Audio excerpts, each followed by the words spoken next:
নমস্কার। আপনি কি আপনার ঘরকে নেগেটিভিটি ছড়াতে চান? কোনোদিনই এই ভুল করবেন না।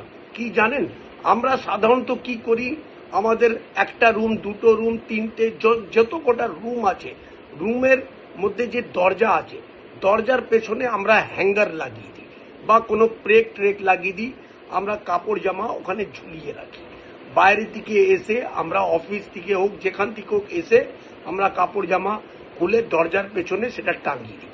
সেটা কোনো দিনই টাঙাবেন না। সারাটা দিনে আমরা ঘুরে ফিরে যখন দিকে আসি, কার সাথে মিষ্টি, কোন নেগেটিভিটি কি আছে সেটার দিকে সারা ঘরে ছড়িয়ে যায়। ভুল করেও এটা কোনো দিনই করবেন না।